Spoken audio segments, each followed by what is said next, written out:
네, 이번 시간에는 제5단원 발주 및 납기 관리에 대해서 알아보도록 하겠습니다. 발주 및 납기 관리는 발주 전략 및 전술, 그다음에 구매 납기 관리의 의의, 납기 지연의 원인과 대책, 납기 사전 관리 체제, 구체적인 방법 순으로 알아보도록 하겠습니다. 구매 납기 관리는 사실 이렇게 독촉관리 개념이 과거에 좀 중시가 됐다 그러면 지금 현재는 사전적으로 어떻게 관리할 것인 사전 예방 체제에 그 같은 내용들이 더 강조가 되고 있습니다. 1장의 발주 전략 및 전술에 대해서는 발주 제약 관련, 그 다음에 구입선 선택할 때 효과적인 발주 전략을 어떻게 가져갈 건지 이와 같은 내용을 중심으로 알아보겠습니다. 먼저 발주 제약과 발주 방법에서 발주 제약 내용입니다.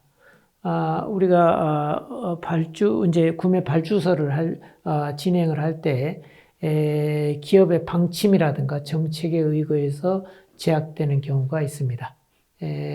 구입선의 제약 같은 경우에는 기술 보안 때문에 어느 업체에는 발주가 안 된다라든가 공동 개발이라든가 이런 걸 통해서 계열사 우선 이런 걸 통해서 어느 업체로만 발주를 해라. 뭐 이런 제약 조건이 구입선에 대한 게 있고요. 그다음에 발주 조건에 대한 제약도 있을 수가 있는데 발주 의존도를 너무 높이지 마라. 그래서 어느 의존도를 한정하는 경우도 있고요. 그다음에 기업 규모를 한정을 해서 어느 정도 규모 이상으로 발주를 해야 된다라든가 이와 같은 제약 조건들, 협력도 이런 것들을 감안해서 발주자의 어떤 방침이나 정책에 의한 제약이 있고요. 그 다음에 마켓 자체에 대한 제약이 있는데 이거는 어디서 사고 싶어도 독점이라든가 특허 같은 경우 그 업체에서만 살 수밖에 없는 경우 이런 것들은 사전에 발주 정책을 수립할 때 잘 알아놔야 되죠.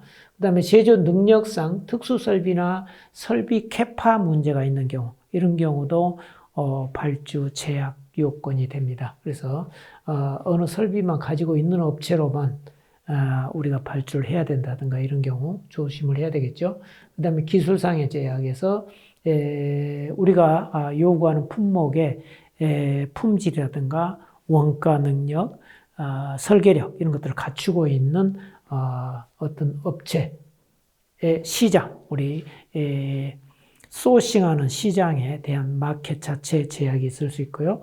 그 다음에 이제 제3자의 요구에 의한 제약이 있을 수 있는데, 우리 고객사에서 어떤 품목이나 어떤 자재를 이렇게 지정을 해가지고 내려온 경우도 있죠. 이런 경우는 제3자의 요구에 의한 제약이다. 그 다음에 규격품을 써라 이런 제약이 있으면 규격품만 써야 되고, 그 다음에 소비자가 어떤 선호한 자재를 뭐 이런 건 좀 드물긴 하지만 어떤 선호 자재가 있다 그러면 그 자재 위주로 선택을 해야 되는 이와 같은 제약 요건들이 있습니다. 이런 것들을 잘 파악을 해서 발주 전체적인 전략을 수립하는데 이걸 감안을 해야 된다 이렇게 보시면 되겠어요. 두 번째는 발주 방식과 그 특징에 대해서 교재에 이제 이거 말고도 많이 다양하게 제시를 해놨는데 지금 여기서는 한 두 가지 정도만 크게 말씀을 드리고 있습니다. 그래서 일반적으로 우리가 어떤 품목을 발주를 할 때 여기 한 개 회사로 발주할 것인지 이 여러 업체 뭐 두 개 회사 혹은 세 개 회사로 이렇게 복수 형태로 할 건지 병행 발주로 그렇게 했는데 그럴 경우에 품질이나 납기나 원가나 관리 포인트에서 어떤 차이가 있는지를 잘 알고 거기에 따른 대응을 해야 된다. 예를 들어서 한 개 회사로 발주할 수 있을 경우에 품질에 대해서는 품질 편차는 좀 적을 가능성은 있는데 품질 문제가 발생하면 리스크가 크다. 특별히 이 일사발주, 한 개 회사로 발주할 때는 전체적인 리스크가 다 큽니다. 품질이나 납기나 이런 내용에서도 어떤 문제가 생겼을 때 리스크는 큰데 병행할 발주를 하면은 구입선에 따른 품질의 편차가 발생할 수가 있고 납기 측면에서는 한 개 회사로 발주하면 납기 문제 발생 시의 리스크가 크다. 조금 전에 말씀드렸죠. 근데 이런 경우는 지급 대처가 가능하다. 그래서 빠르게 어디서 이제 문제가 생겼을 경우 다른 한계 대체 거래선에서 대응을 한다. 원가 측에서는 이게 어디가 장단점은 아닌데 한계회사로 발주했을 때는 물량 효과에 의한 원가 절감 효과가 있다. 그래서 굳이 물량이 크지도 않는데 두 개의 회사로 나누어졌을 경우보다는 한계회사로 이렇게 몰아주는 경우가 더 원가 절감이 잘 될 수 있다 이런 경우도 있고요. 또 관리도 한계회사로 하다 보니까 관리비도 더 절감이 되는 이런 효과도 있을 수 있는데 또 다른 측면에서는 병행발주가 두 회사가 경쟁시켜 가지고 거기에 따른 원가 절감 활동은 더 강화가 될 수 있다. 그래서 이 물량 효과가 있는지 경쟁 원리를 더 적용할 것인지는 잘 비교 검토를 해봐야 되겠다. 관리 초점에 있어서도 일사발주 같은 경우에는 업체 선정이 매우 중요합니다. 한번 정해서 그 업체로 발주를 하게 되면 거기하고 거의 협력적 관계로 원가라든가 납기라든가 품질을 상호 밀접하게 관리하는 체제를 갖춰가야 되니까 업체 선정이 매우 중요하다. 그다음 병행발주 같은 경우에는 이와 같은 리스크에 대한 대응은 가능한데 경우에 따라서는 경쟁 원리 이런 경우가 작동이 안 하는 경우도 있죠. 담합을 제대로 못하면 경쟁이 잘 안 되는 수도 있어서 특히 담합 관리 같은 경우 구매 담당자가 잘 이와 같은 게 신경을 써서 관리를 해야 된다. 이와 같은 차이가 있습니다. 그래서 이 발주를 한 개에서 할 건지 복수해서 나눠서 할 건지 같은 전반적인 특징들을 잘 살펴보고 거기에 따른 전략을 수립을 해야 된다. 이렇게 보시면 되겠습니다. 다음은 발주 시의 구입선의 선택의 방법입니다.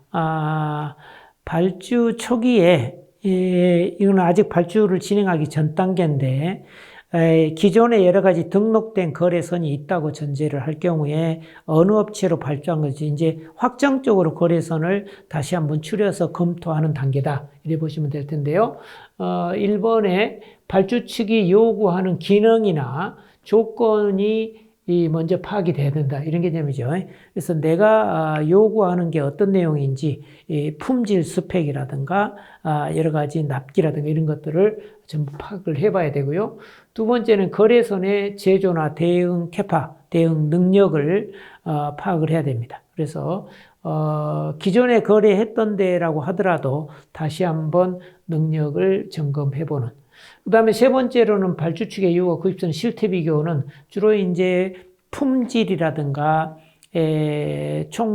대응 시기라든가 이런 거에 관련돼서 이 능력은 파악은 됐지만 구입선이 실제로 거기에 대응이 가능한지 서로 실태를 좀 비교를 해보고 좀 문제가 되는 게 있다 그러면 거기에 따른 상호 협의를 거쳐서 대응이 되는 데도 있고 도저히 대응이 안 되는 경우도 있고 그래서 최종적으로 최적 구입선을 선정하는 이와 같은 단계를 거치게 됩니다. 이런 거는 일반적으로 이제 우리가 필요하는 요건, 상대방의 실태, 차이에 대한 상호 협의, 그다음에 선택 이와 같은 프로세스를 통해서 발주 단계 초기 단계 최적 구입선을 선택하는 방법이다. 이렇게 이해하시면 되겠습니다. 다음은 효과적인 발주 전략을 수립하는 방법입니다. 그래서 여러 가지 이 발주 방식은 여러 가지 있을 수 있는데 전반적인 내용 한번 보겠습니다.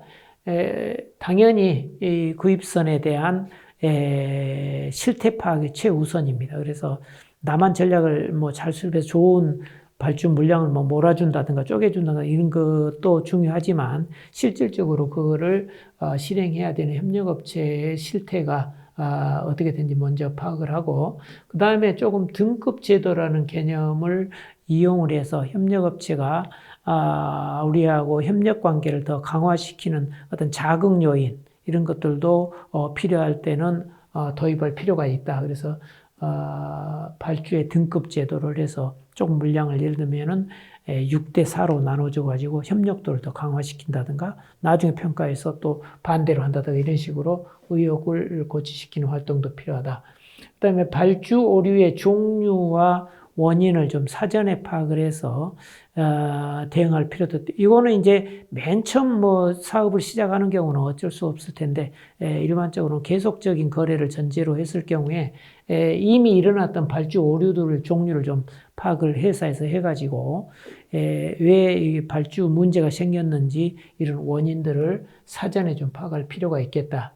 그 다음에 그와 같은 오류에 따른 방지 기술도 도입을 하면 되겠다. 여기에 이제 구체적으로 뭐 방지 기술은 교재 좀 참고해 보시고요. 주로 오류들 얘기 나왔는데 발주 누락. 이거는 뭐 굉장히 중요한 실수죠. 발주 품목 자체를 누락시켜 버리는 것. 발주 지연. 그 타이밍을 못 맞추는 거죠. 발주선의 선정에 있어서의 여러 가지 좀 잘못된 미스. 발주 단계까지 다 진행했는데 마지막 단계 보니까 제조 능력이 안 맞는다든가 이런 것들. 그다음에 발주 조건의 선정들. 그다음에 발주 납기 확인의 오류. 그다음에 발주 내용이나 품질 확인 오류. 이런 것들이 발주 오류의 종류인데 이와 같은 거 사전 방지하기 여러 가지 대비책을 사전에 마련해야 된다. 뭐 교재의 상세 내용들 좀 참고하시고요. 주로 발주 오류별 방주 기술을 한번 보시기 바랍니다. 여기까지 간단하게 발주 초기 단계에 있어서의 전략이라든가 발주 전략 전술 뭐 이런 내용을 살펴봤고요.